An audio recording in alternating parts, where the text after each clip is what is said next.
A stormy beginning. The storm had been raging for hours, a fierce October squall sweeping through the quiet Midwestern town of Maplewood.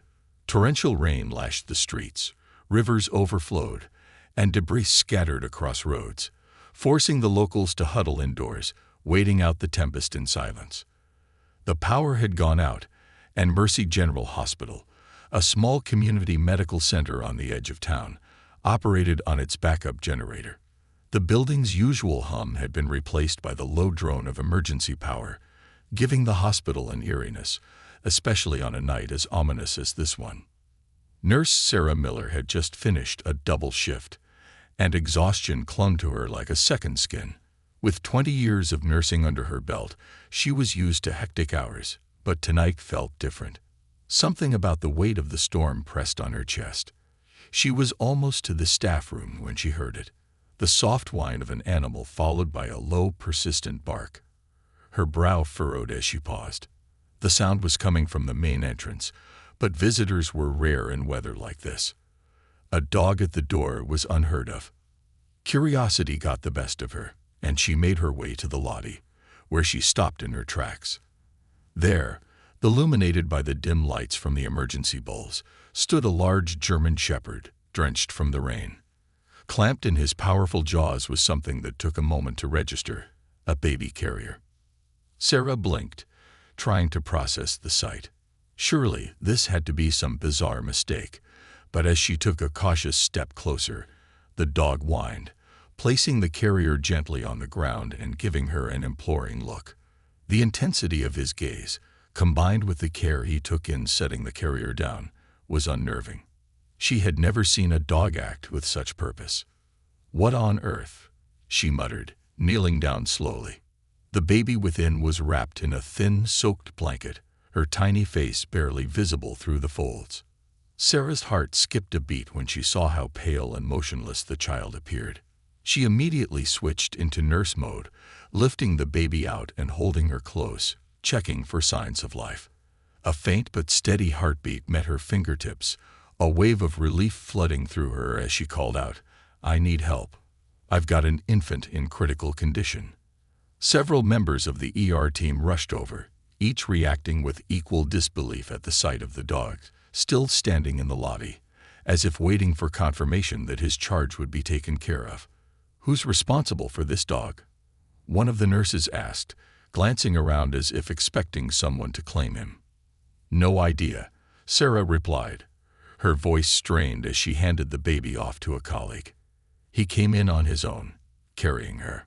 The initial shock was quickly swept aside as the medical team snapped into action. The baby was whisked away to the nearest examination room, where they worked to stabilize her. Nurse Sarah, however, couldn't shake her fascination with the dog. As she watched him, it became clear that he wasn't leaving. He sat, still drenched from the rain, his gaze unwavering as he followed the baby with his eyes. Even as the medical staff tried to coax him away, he simply growled softly, refusing to budge. Dr. Jacob Mitchell, the ER attending that night, finally approached Sarah as she took a shaky breath, wiping the dampness from her hands. "Did I just see a dog carrying a baby into my ER?" Sarah nodded, the absurdity of the situation settling into her mind as she recounted what she had witnessed. "He was careful, Jacob. Almost deliberate. It's like he knew exactly what he was doing." Dr. Mitchell shook his head in disbelief. "Animals are loyal, but this is... I've never seen anything like it." They exchanged a look, each silently acknowledging that something far more complex than chance was at play. Dr. Mitchell turned his attention back to the dog, who now lay quietly near the entrance, his gaze still fixed on the room where they'd taken the baby. "Let's keep an eye on him. I don't think he's going anywhere until he knows the baby's safe." As the hours passed, Sarah kept stealing glances at the German shepherd, who hadn't moved from his spot. Occasionally, he'd let out a low whine, his ears flicking back every time a nurse or doctor rushed past. He seemed alert, aware of every sound, every movement, as though he were waiting for some signal that it was time to let his guard down. His loyalty and dedication to the baby were impossible to ignore. Outside, the storm continued to rage, but inside the hospital, the atmosphere had shifted. Word spread quickly among the staff, and soon the ER was buzzing with murmurs about the mysterious dog and the baby he'd brought with him. Everyone speculated on where they'd come from, who they belonged to, and most importantly, how a dog had known to bring an infant to a hospital. Sheriff Tom Moran arrived shortly after hearing the unusual report over his radio. He was a tall, rugged man with an air of authority, but even he couldn't mask his amazement when he saw the German Shepherd still standing vigil near the ER doors. "Nurse Miller," he called to Sarah. "Any updates on the baby or this unlikely rescuer?" "The baby's stabilized, thankfully," Sarah replied, relief evident in her voice. "Severe hypothermia and dehydration, but no signs of physical injury." The sheriff nodded, his gaze drifting to the German Shepherd. "And no one's claimed him?" "Not a soul. He's been here, watching and waiting, all this time." Tom crouched down, extending a hand toward the dog, who sniffed it briefly before turning his attention back to the ER. "This dog's got a purpose," Tom muttered, almost to himself. "If only we knew his story." Back in the examination room, the medical team was finishing their work on the baby. Sarah finally got a chance to catch her breath, leaning against the wall as she watched the tiny girl lying in a heated incubator. She couldn't help but feel an unexpected connection to the child and her four-legged guardian. After what felt like an eternity, Dr. Mitchell came out of the room, his face a mix of exhaustion and satisfaction. "She's stable, but we'll need to run more tests." "No sign of immediate family, I assume?" Sarah shook her head. "Nothing. It's like she appeared out of nowhere." The sheriff spoke up, glancing at the dog who still hadn't budged. "I'll run her picture and check for any missing persons reports that might fit. But if that dog brought her here—" He trailed off, his voice tinged with awe. "We might be dealing with something beyond our usual protocols." A sense of urgency filled the air. They were no longer simply treating a baby girl found in critical condition. The mystery surrounding her arrival, and the dog that had brought her, demanded answers. As Sarah peered into the infant's tiny face, she felt a resolve brewing within her.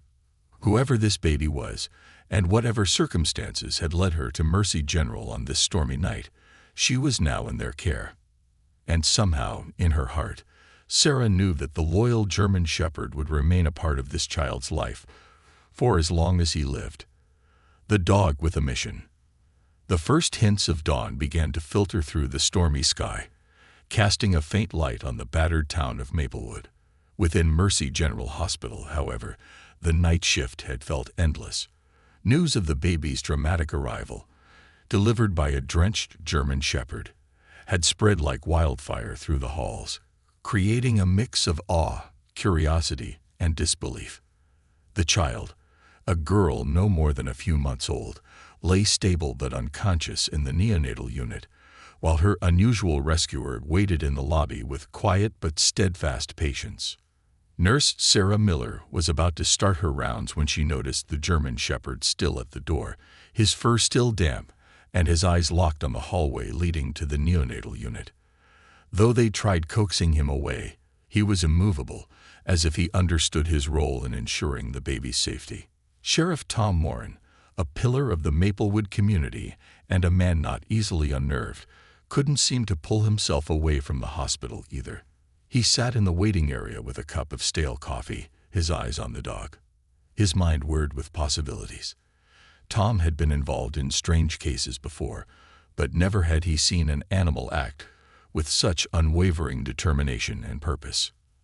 After a few minutes, Dr. Mitchell approached Tom and gestured toward the ER doors, a grim look on his face. "Sheriff, can we talk?" Tom stood, following Dr. Mitchell down the hallway, away from the curious eyes of the staff and volunteers. "What's on your mind, Doc?" The doctor rubbed his temples, letting out a weary sigh.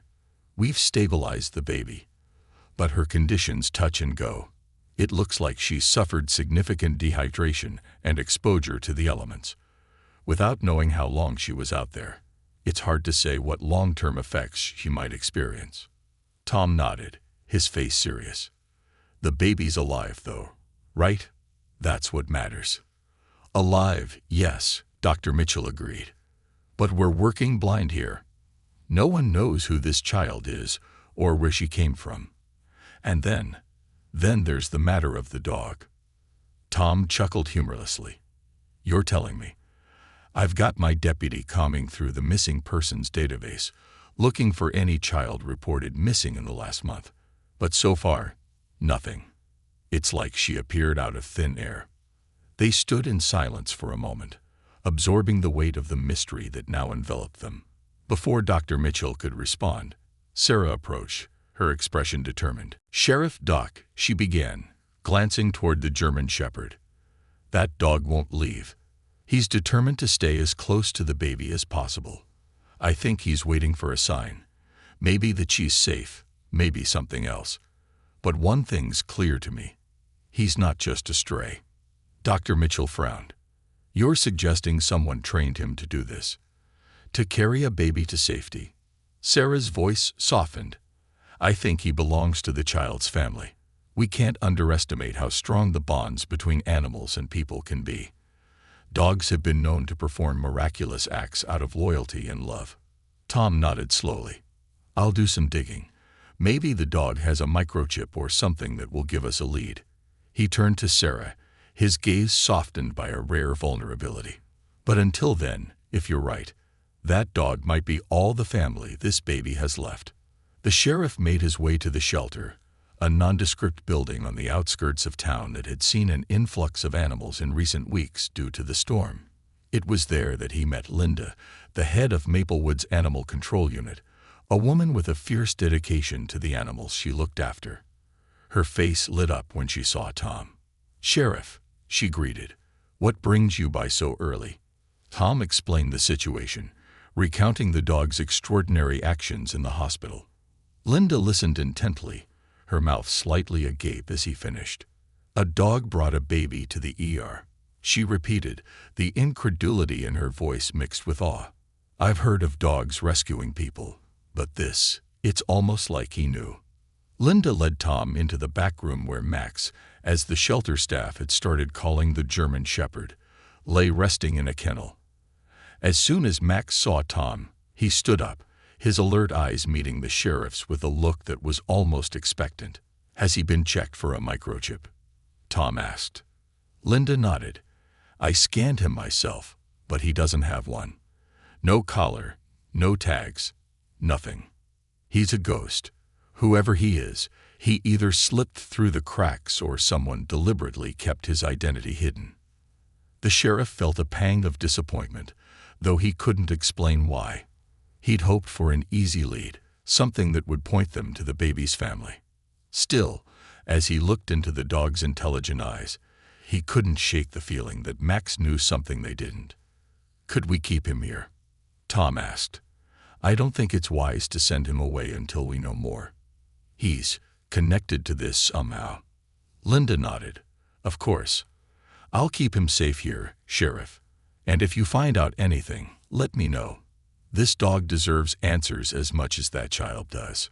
Tom thanked her and returned to the hospital, where Sarah greeted him with a mixture of hope and anticipation. "Any luck?" Tom shook his head, his frustration visible. "No microchip, no ID. The dog's practically a ghost, but Linda's keeping him at the shelter until we can figure out what to do next." Sarah let out a sigh, glancing back at the neonatal unit. "I suppose we'll just have to wait, but I can't shake the feeling that this dog is somehow tied to her. That he saved her on purpose." A silence hung between them, broken only by the soft hum of the hospital's machinery. Finally, Sarah's voice grew firm, almost determined. "Sheriff, if no one comes forward, I'd like to foster the baby. I know it's a long shot, but until we have answers, she deserves a stable environment." Tom looked at her, his expression softening. "Sarah, you've done more than enough already, but I can't deny that you're probably the best person for this. Let's talk to social services." Later that afternoon, After some rushed paperwork and official approval, Sarah found herself holding the baby, who she decided to call Hope. The name came to her almost instinctively, a reflection of the resilience and grace the child had already displayed despite her hardships. As she cradled Hope, she couldn't help but wonder what her life story held, what secrets she might carry that could explain how she came to be here. Hope opened her eyes, a soft and curious blue, and Sarah smiled, brushing a gentle hand over her hair. "You're going to be okay," she murmured, feeling the weight of her promise. "We'll figure this out together." The following days turned into a surreal blur of routine for Sarah, who adjusted to her new role as Hope's foster mother. She brought the baby home to her small cottage on the edge of town, a cozy space filled with soft blankets, plants, and now baby supplies hastily gathered by friends and family. Each morning, Sarah would visit the shelter to check on Max, who watched her with the same calm intensity he'd shown since he first arrived at the hospital. Linda reported that Max was calm and well-behaved, but refused to settle into the shelter like the other animals. He had been unusually quiet, ignoring most of the other dogs and cats, his eyes always drifting toward the door, as though waiting for someone. Finally, Sarah couldn't bear it any longer. After a brief discussion with Linda and some quick paperwork, she received permission to bring Max to her cottage, hoping that reuniting him with Hope might bring both of them some comfort. When she arrived home with Max that evening, she held her breath, unsure how the reunion would go. She placed Hope in her playpen, and then let Max off his leash, watching with anticipation as the dog approached the child. The moment Max spotted Hope, his entire demeanor softened. His tail wagged slowly, and he let out a soft, almost relieved whine as he sniffed her, nudging her gently with his nose. Hope, in turn, reached out her tiny hands, her fingers tangling in his fur as she babbled happily. Sarah felt tears prick her eyes as she watched them, overwhelmed by the bond between the two. It was as though Max had finally found his purpose, his reason for braving the storm and finding his way to the hospital that night. Over the next few days, Sarah marveled at the gentle care Max took with Hope.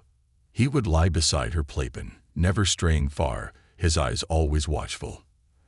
At night, he would sleep on the rug in her room, positioned perfectly so that he could see both Sarah and Hope. It was as if he had appointed himself as their silent guardian, a role he took seriously. On the third day, as Sarah was tidying up after dinner, she caught sight of Max in the corner of her eye. He was lying near Hope's playpen, his head resting on his paws, his eyes following every move she made with unspoken dedication. A thought crossed her mind, one she'd been pushing away for days, yet it wouldn't leave. What if Max knew Hope's family? What if he was the key to uncovering her story? She knew that dogs could have astonishing memories, even emotional ones, and it wasn't unheard of for them to remember people or places for years. With this thought, she called Tom that night, determined to push forward in solving the mystery. Together, they would uncover the truth of Hope's past, and, she hoped, understand what had brought this remarkable dog into their lives. The search for answers. As the days turned to weeks, Maplewood's quiet life continued to be marked by the mystery of Hope and her loyal guardian, Max. In the peaceful mornings, Sarah would take Hope and Max on walks around the neighborhood.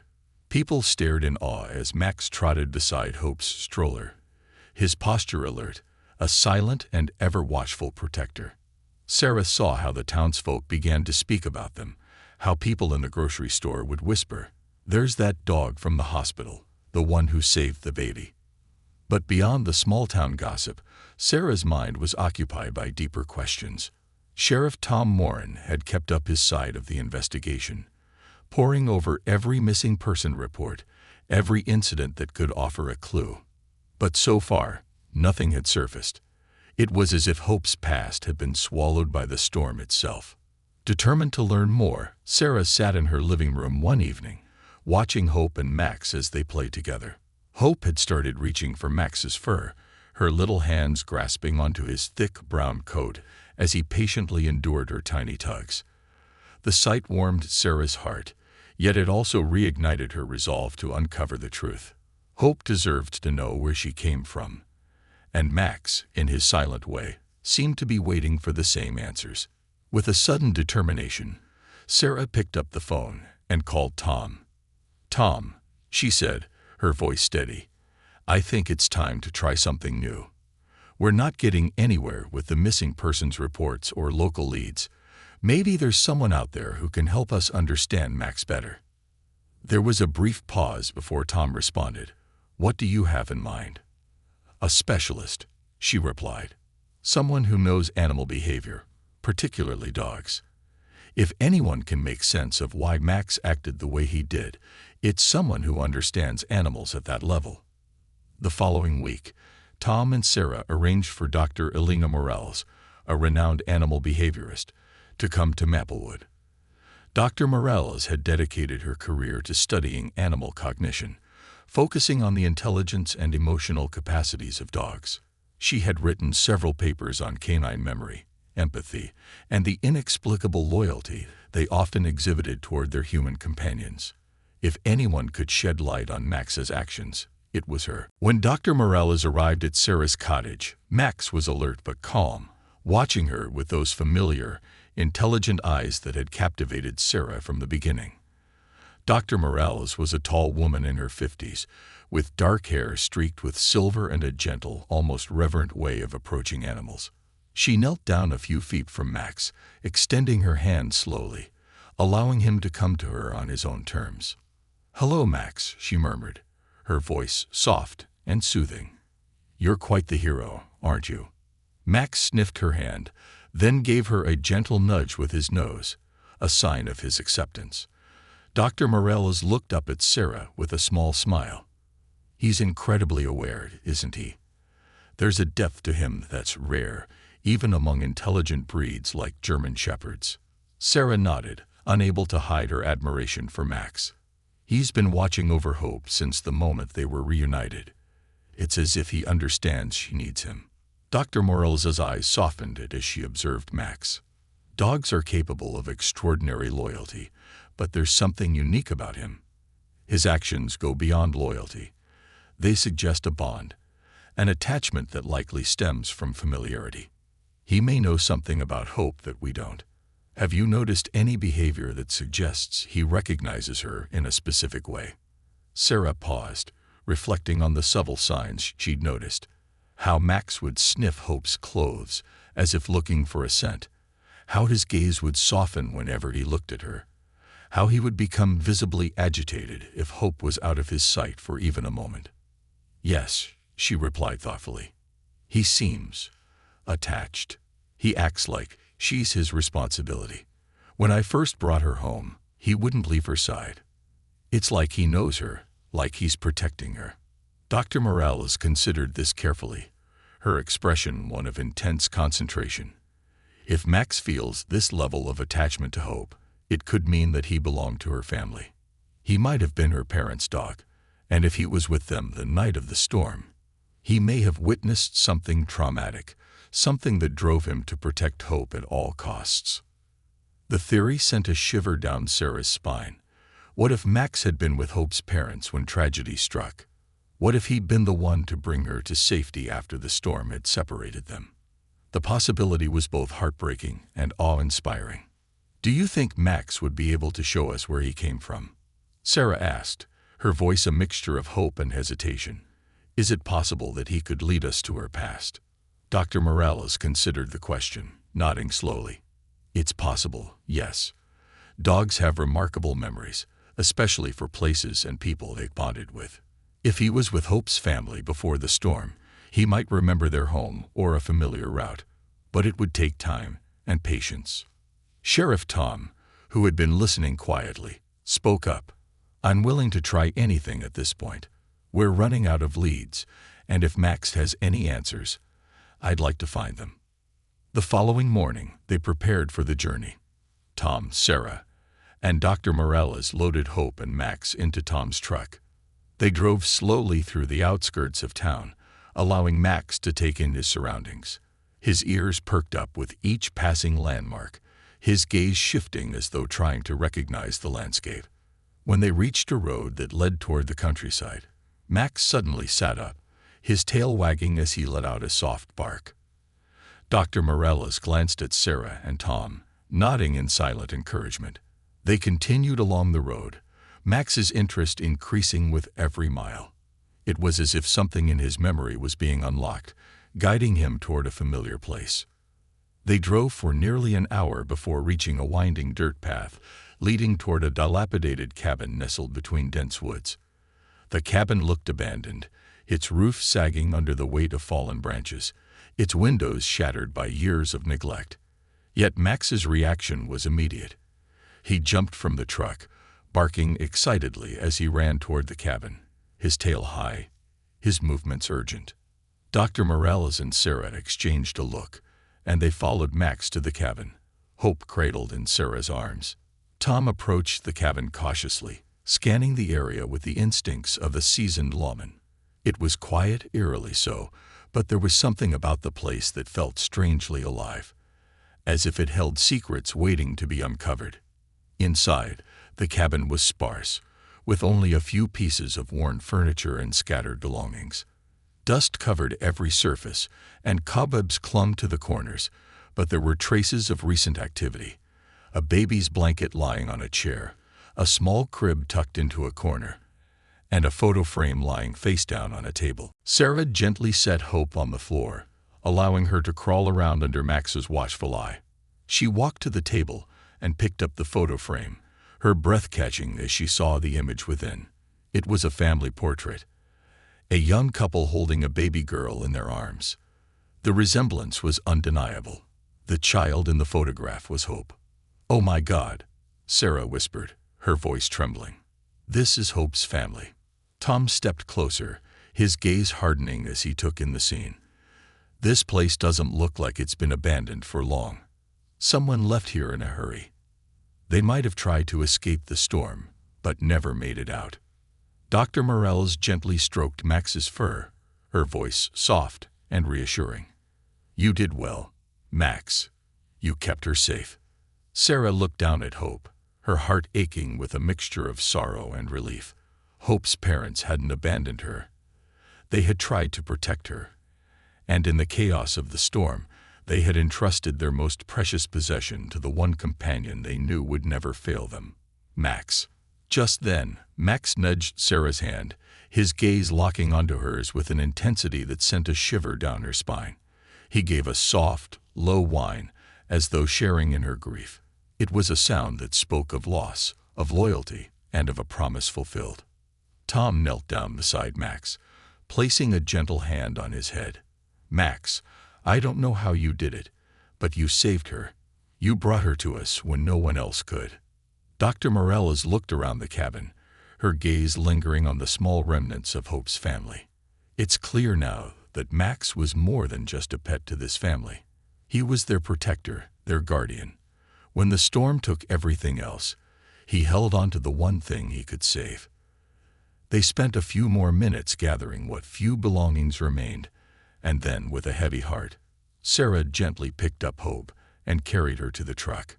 Max lingered by the cabin door, casting one last look at the place that held his memories before following her.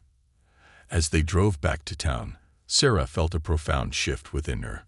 Hope's past was now a part of her life, and the responsibility of carrying forward the memory of Hope's family rested on her shoulders. She knew that Max, with his unwavering loyalty and courage, would be by her side through it all. In the days that followed, Maplewood learned the story of Hope's rescue in full. The townsfolk marveled at the courage of the dog who had braved the storm, carrying a helpless infant to safety. Hope became known as the storm's miracle, while Max was celebrated as the town's guardian angel. His story would become a symbol of loyalty and love, transcending the boundaries between species, reminding the townspeople of the extraordinary bond that could exist between humans and animals. But for Sarah, Hope, and Max, their journey was just beginning. They were now bound together by fate, a family forged by circumstance, strengthened by loyalty, and united by a love that would carry them into a future filled with both challenges and hope. An unbreakable bond. In the weeks following their discovery at the cabin, life for Sarah, Hope, and Max settled into a new kind of normal. But it wasn't long before word of Max's extraordinary actions spread beyond Maplewood, catching the attention of journalists, animal behaviorists, and researchers from across the country. News outlets began to refer to him as the hero dog, sharing the story of his daring rescue of a baby during a deadly storm. Calls flooded in from everywhere, with people curious to learn more about the mysterious bond between the dog and the child he had saved. At first, Sarah felt uneasy about the attention. She had taken Hope and Max into her home not for recognition, but out of a sense of duty, and, over time, a deep love. But the world was hungry for their story, and soon she received a call that changed everything. Dr. Alan Prescott, a leading researcher in animal cognition and interspecies communication from the University of Illinois, reached out to Sarah with a compelling offer. He explained that the phenomenon of Max's actions was groundbreaking, unlike anything documented in his field. He believed that studying Max could not only unlock deeper understanding about canine intelligence, but could also help society recognize the profound connections that existed between animals and humans. "I understand if you're hesitant, Ms. Miller," Dr. Prescott said over the phone, his voice earnest. "But this could benefit more than just scientific knowledge. Max's story could bring about real change in how people view and treat animals. And who knows, you might even find some answers about Hope's background along the way." Sarah felt conflicted.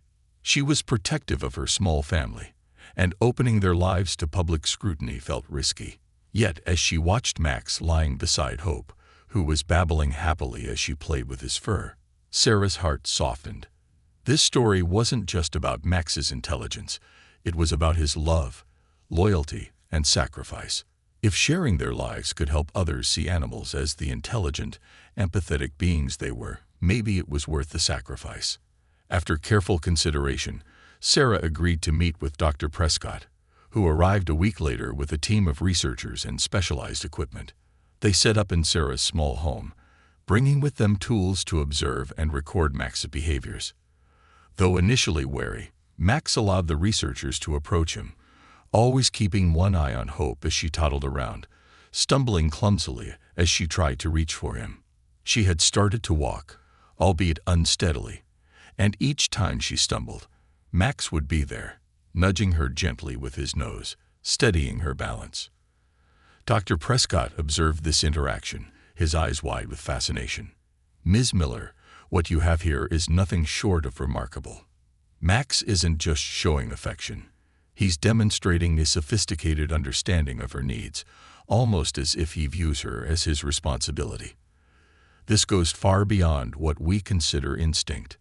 Sarah nodded, her gaze soft as she watched them. "I've never seen anything like it. He seems to understand her in a way that goes beyond human-animal bonds. It's almost parental." Over the next few days, Dr. Prescott and his team observed Max closely, recording his reactions, testing his cognitive abilities, and studying his bond with Hope. They used a variety of tools, interactive touchscreens with symbols, memory games, and problem-solving tasks. To everyone's amazement, Max performed exceptionally well, demonstrating a grasp of basic symbols and following complex instructions without hesitation. During one test, Dr. Prescott presented Max with a touchscreen displaying 3 symbols: a house, a tree, and a child. Max was trained to touch the symbols to communicate his preferences, so they watched as he placed his paw on the child's symbol, then looked directly at Hope with a gentle whine. Dr. Prescott's eyebrows raised, his excitement barely contained. "Do you see what he's doing, Ms. Miller? He's not just picking a random symbol. He's associating the child's symbol with Hope. It's as if he understands that it represents her." Sarah felt a surge of pride. "It's incredible, isn't it? I always knew he was special. But it's beyond anything I could have imagined." The most profound moment came during a session when Dr. Prescott set up an arrangement of toys in the living room, hiding one of Hope's stuffed animals under a blanket. He watched Max's reaction carefully, testing whether the dog would understand that Hope wanted the toy. Hope, sensing the game, reached her tiny arms toward Max and let out a plaintive cry. Without hesitation, Max sniffed around, found the hidden toy, and brought it to her, laying it gently in her lap. Hope squealed with delight, hugging the stuffed animal to her chest as she babbled happily. Dr. Prescott watched in stunned silence, finally turning to Sarah. "This behavior is groundbreaking. He's showing empathy, problem-solving, and a sense of responsibility. He understands Hope's wants and needs almost as if he were human." Through his research, Dr. Prescott theorized that Max's attachment to Hope stemmed from a blend of familiarity, loyalty, and possibly even grief.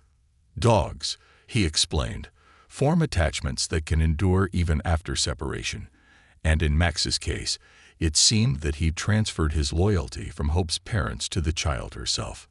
Max had become her guardian, a silent protector with a heart full of devotion. As the weeks went on, Sarah began to adjust to the presence of the research team, who took great care to respect the privacy of her home. They helped educate her on Max's cognitive abilities, and through their observations, Sarah learned even more about the complex world of canine intelligence. She began to realize that Max's loyalty wasn't an anomaly, but rather a testament to the potential depth of understanding animals could have. Soon after, Dr. Prescott proposed a public presentation on Max's extraordinary actions, hoping to bring awareness to animal cognition on a broader scale. Sarah, initially hesitant, agreed on the condition that Hope's identity remain protected. The presentation was set to take place in Chicago, at the University of Illinois, where animal behaviorists, journalists, and the public would gather to hear Max's story. On the day of the event, Sarah, Max, and Hope arrived at the university, the vast auditorium filled with eager spectators. Journalists buzzed around, whispering to one another about the miracle dog. Sarah felt a wave of nerves as she sat on the stage beside Dr. Prescott, holding Hope in her lap. She glanced at Max, who lay beside them, calm as ever, his eyes occasionally drifting toward Hope as if to reassure her. When Dr. Prescott took the stage, he shared Max's story with the audience, highlighting the storm, the rescue, and the unbreakable bond between the dog and the child. A video played, showing Max's actions and his communication through the touchscreen symbols, drawing gasps from the audience. By the end, there wasn't a dry eye in the room. "As you can see," Dr. Prescott said, his voice thick with emotion, "Max has shown us that the boundaries of intelligence and empathy are not confined to humans. His actions reveal a depth of understanding, love, and loyalty that challenges everything we thought we knew about animals." When the audience was invited to ask questions, one reporter raised her hand, her voice curious but respectful. "Ms. Miller, how has this experience changed your perception of animals? What has Max taught you?" Sarah took a moment to gather her thoughts, her gaze softening as she looked down at Max. "Max has shown me that love and loyalty aren't limited by language or species. He's been there for Hope in ways that go beyond instinct. He's been her protector, her friend, and in many ways, her family. He's taught me that animals are capable of understanding and compassion beyond what we give them credit for. Max isn't just a hero to Hope. He's a hero to all of us." The applause was thunderous, echoing through the auditorium as people rose to their feet, clapping for Max and his incredible journey. Sarah felt a wave of pride wash over her as she watched Max accept the attention with quiet dignity, his calm demeanor never faltering. Hope, nestled in her lap, clapped along with the crowd, her innocent laughter blending with the cheers.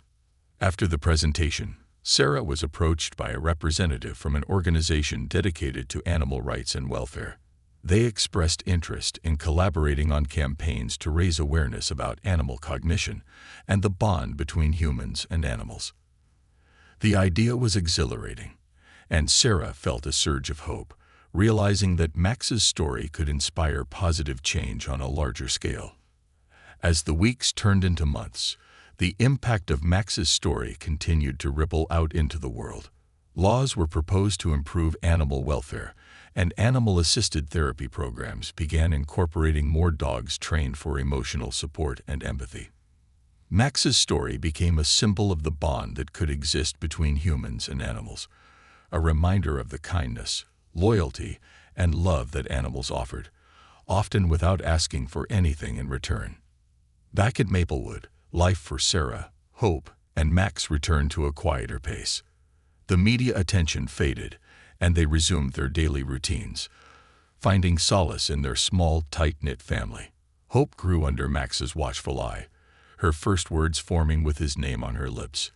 "Ma, Max," she babbled one morning, her face alight with joy as she reached for him.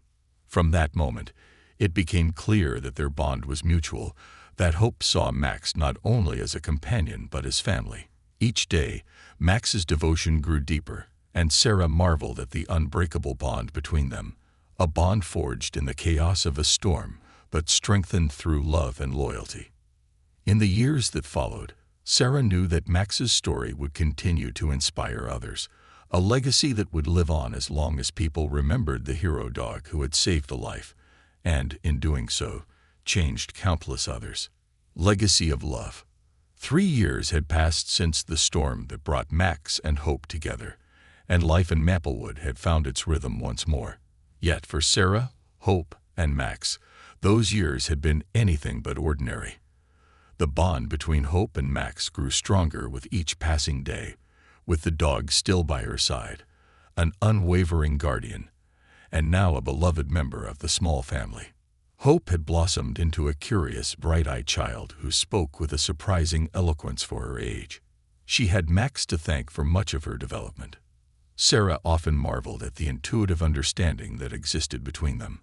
Hope seemed to sense Max's needs as well as her own, as though their silent communication had become an unspoken language all its own. It was a crisp autumn afternoon when Sarah decided to take them on a picnic at Maplewood Lake, a place she'd often visited as a child.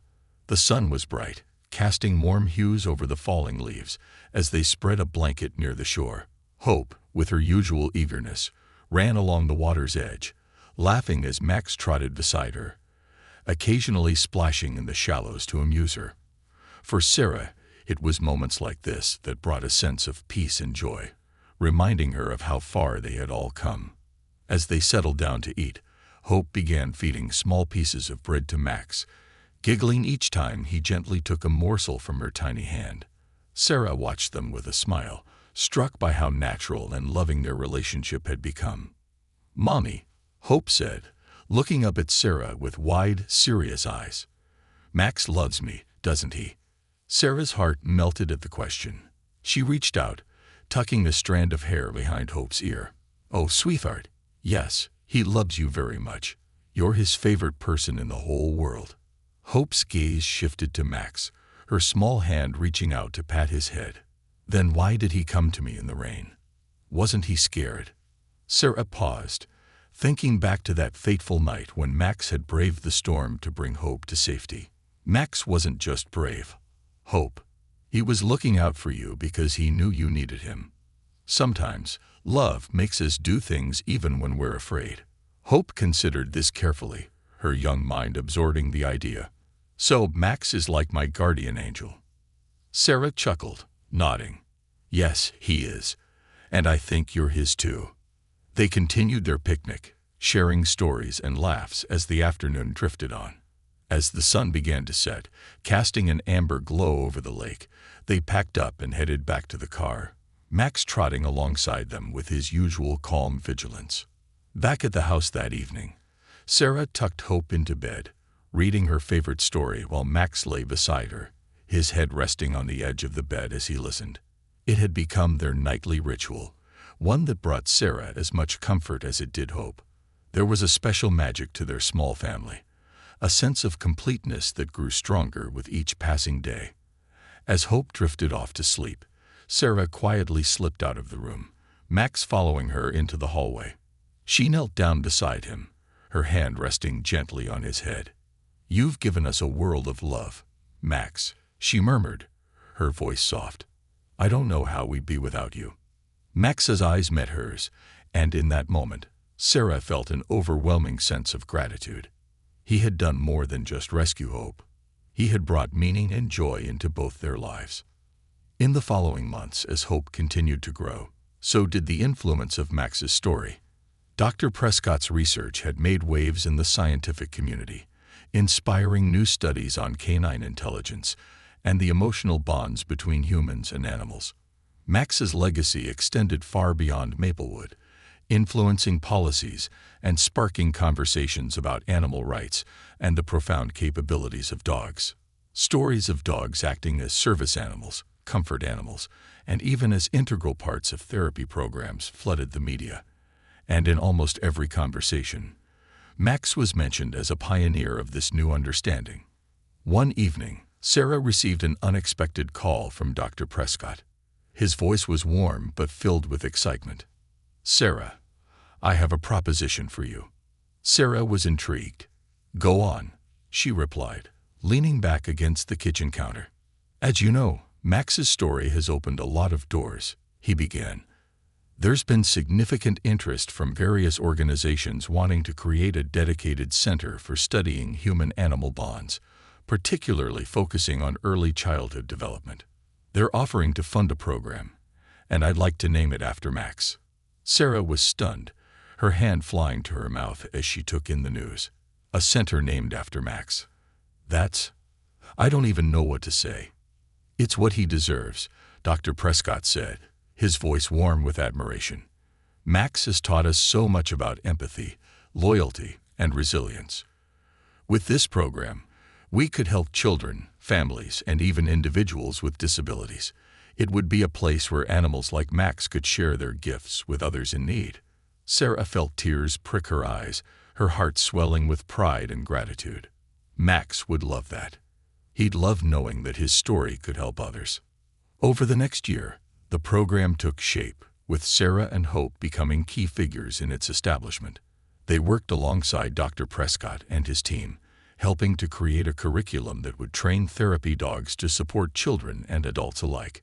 Named the Max Initiative, the program aimed to honor Max's memory by helping others experience the healing power of love and connection. Sarah's life transformed as she took on the role of educator and advocate, traveling with Hope and Max to raise awareness about the program.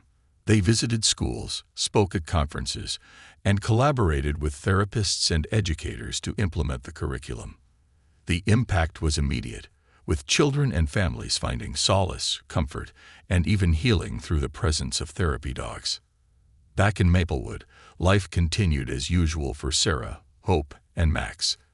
But now, their small family had grown into a community that embraced the values of love, resilience, and compassion that Max embodied. On one sunny afternoon, Sarah took Hope and Max to visit the new Max Initiative Center. They had come to see a new exhibit that honored Max's story, with photos, articles, and a video montage of his journey from rescuer to beloved family member, and then to inspiration for a worldwide movement. As they entered the main hall, Sarah saw a large mural of Max painted on the wall, his gentle, watchful eyes capturing the essence of his spirit. Hope ran up to it, touching the mural with her tiny hands, her eyes alight with awe. "Mommy, look, it's Max," she exclaimed, beaming with pride. Sarah knelt beside her, her own eyes welling with tears as she looked at the mural. "Yes, sweetheart, that's Max. He's our hero." A volunteer approached them, holding a small badge with the words Max Initiative Ambassador printed in bold letters. She handed it to Hope, who took it with a delighted grin, proudly pinning it to her shirt. Sarah watched as Hope led Max around the center, showing him each exhibit as though explaining his own story to him. She felt a deep sense of pride, knowing that Hope was growing up with an understanding of love, compassion, and the power of connection, all because of Max. That evening, as they walked home, Sarah reflected on the journey that had brought them to this point. From a stormy night to a life-changing rescue, Max had been there every step of the way, guiding, protecting, and loving them with a depth that defied explanation. Once they arrived home, Sarah prepared dinner while Hope played with Max in the living room. The two were inseparable, Max's gentle eyes always watchful as Hope talked to him, sharing her secrets, her dreams, and her childlike wonder with her loyal companion. After dinner, Sarah tucked Hope into bed, but instead of leaving the room, she stayed a little longer, watching as Max settled beside Hope's bed, his head resting on his paws, his gaze gentle and steady. Sarah knelt down beside him, her voice soft. "You've given us so much, Max. More than I ever could have imagined. You saved Hope, but you also saved me. And now you're helping people all over the world." Max's eyes met hers, and in that silent exchange, Sarah felt his gratitude, his unwavering loyalty, and the unspoken promise that he would be with them for as long as they needed him. As the moonlight filtered through the window, casting a gentle glow over the room, Sarah felt a peace settle over her. She knew that no matter what challenges lay ahead, she had been blessed with a gift that few people ever experienced, a love that transcended words, time, and even species, a love that would endure in their hearts forever, leaving a legacy of compassion, courage, and the unbreakable bond between a little girl and her hero dog, a legacy beyond lifetimes. As the years passed, the bond between Hope and Max only deepened. For Hope, Max was not just a family member. He was her constant, her confidant, the one who listened when no one else could. Through her early years, Max was her guardian. Through her childhood, he was her playmate. And as she entered her teenage years, he became her loyal friend and silent guide. Max's fur grew grayer with time, his gait slower, but his gentle spirit remained unchanged. The Max Initiative had blossomed into an international movement, sparking countless programs and studies on the emotional and psychological benefits of human-animal relationships. Sarah and Hope were frequent speakers at events, sharing Max's story with audiences around the world, inspiring people to appreciate animals for their emotional depth and capacity for love. Hope, now in her late teens, had grown into a compassionate and insightful young woman. Driven by the same mission that had shaped her early life, she had become the public face of the Max Initiative, her speeches resonating with people from all walks of life. Max, however, remained her grounding force. No matter how far she traveled or how many people she spoke to, she always returned to Maplewood and to him. By now, Max had become somewhat of a legend in the town. Children who had heard his story would approach him with wide-eyed wonder, and even adults found themselves marveling at the bond he shared with Hope. He had touched more lives than Sarah or Hope had ever anticipated, his legacy spreading in ways they could only dream of. But with each passing season, Sarah knew that Max's time with them was drawing to a close. He had given everything he had to Hope, and to her, unwavering loyalty, endless love, and a courage that had inspired an entire generation. And now, after nearly 2 decades of companionship, his body was beginning to show the signs of wear. One winter evening, as snow blanketed the quiet town, Sarah, Hope, and Max sat together by the fireplace in their home. The warm glow of the fire flickered across the room, casting soft shadows on the walls. Hope sat on the floor beside Max, her head resting against his side as she gently stroked his graying fur. Max, lying peacefully with his eyes half closed, seemed content, a soft sigh escaping him as he basked in the warmth of their shared presence. Hope's voice broke the silence, barely a whisper. "Mom, do you think Max knows how much he's changed my life?" Sarah looked at her daughter, her heart swelling with both pride and sorrow. "Oh, sweetheart, he knows. Dogs have a way of sensing things without words. He's always known how much you love him.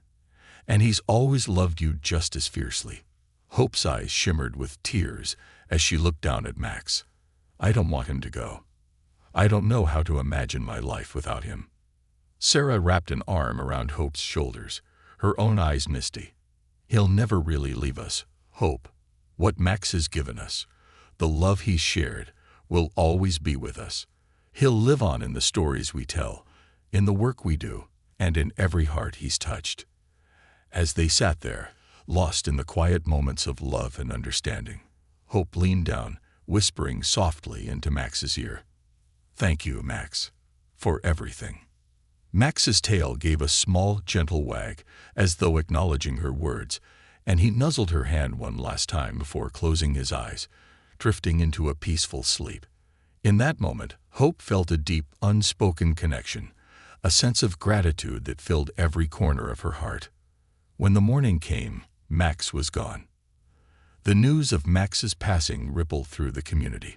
Friends, neighbors, and even strangers who had heard of his story gathered to pay their respects. The local church hosted the small ceremony, and people from all over Maplewood shared stories of how Max had impacted their lives, how his legacy had inspired them to see animals in a new light. But it was Hope who spoke last, her voice steady yet tinged with sorrow, as she stood before the community that had loved and supported her family. Max wasn't just a dog, she began, her gaze sweeping over the room filled with friends and strangers alike. He was my friend, my guardian, my family. Max taught me what love and loyalty truly mean. He saved my life, more than once, in ways I'm only beginning to understand. And though he's gone, he's left a legacy that will never fade. Hope took a deep breath, her hand resting on the locket around her neck, a small keepsake with a lock of Max's fur inside. Max showed me that love can be silent and selfless. It doesn't need words, and it doesn't demand recognition. It simply is. Because of Max, I know that animals are not just companions. They're teachers, healers, and friends. And because of him, I will spend my life honoring that bond. The room fell silent as Hope stepped down, and Sarah wrapped her arms around her, tears flowing freely as they mourned the loss of their beloved companion. In the weeks that followed, Hope and Sarah found solace in their memories of Max. They spent long evenings looking through photo albums, sharing stories, and reflecting on the life he had shared with them. Sarah took comfort in knowing that Max had lived a life full of purpose and love, his legacy woven into the fabric of their lives. The Max Initiative continued to grow, with new centers opening across the country and even internationally. Hope devoted herself fully to the work, dedicating her time to spreading awareness and supporting programs that paired children with therapy dogs. She worked tirelessly to ensure that the message of compassion and connection Max had inspired would continue to reach people around the world. One spring, a year after Max's passing, Hope received an invitation from a school in New York to speak to a group of young children. The school had implemented a program inspired by the Max Initiative, pairing students with therapy dogs to help them cope with anxiety, trauma, and social challenges. Hope accepted the invitation, eager to see how Max's legacy was touching the lives of the next generation. When she arrived at the school, she was met by a group of children, each with a therapy dog by their side. Some of the dogs were large, some small, but each one had the calm, loving demeanor that Hope recognized as the essence of a true companion. As she shared Max's story with the children, she saw the wonder and curiosity in their eyes, the same look she had worn as a child when she'd first realized the depth of Max's love. After her talk, a young girl approached Hope, her hand resting on her therapy dog's head. "Miss Hope, will my dog always love me, even when I'm sad?" Hope knelt down, smiling softly at the girl. "Yes, sweetheart. Your dog will always love you. That's the beautiful thing about dogs. They love us even when we don't know how to love ourselves." The girl nodded, hugging her dog tightly as she looked up at Hope with a newfound sense of assurance. In that moment, Hope realized that Max's legacy wasn't just about her or her family. It was about every life he had touched, every child who would find comfort in a furry friend, every person who would see animals as more than just pets. Max's love had transcended time, reaching beyond Maplewood and into the lives of people across the world. As Hope left the school, she felt a renewed sense of purpose. She knew that the work was far from over, that she had a lifetime ahead of her to honor Max's legacy. He had given her the gift of love, loyalty, and resilience, and she was determined to share that gift with others. Years later, when Hope had grown into an accomplished advocate and educator, she would look back on her life with gratitude. She would remember Max not only as the dog who had saved her, but as the friend who had taught her what it meant to live with love and courage. She would tell his story to future generations, ensuring that his legacy would live on in the hearts and minds of those who believed in the power of compassion. And in her heart, she would always carry the memory of that stormy night, the night when a dog's unwavering love changed her life forever.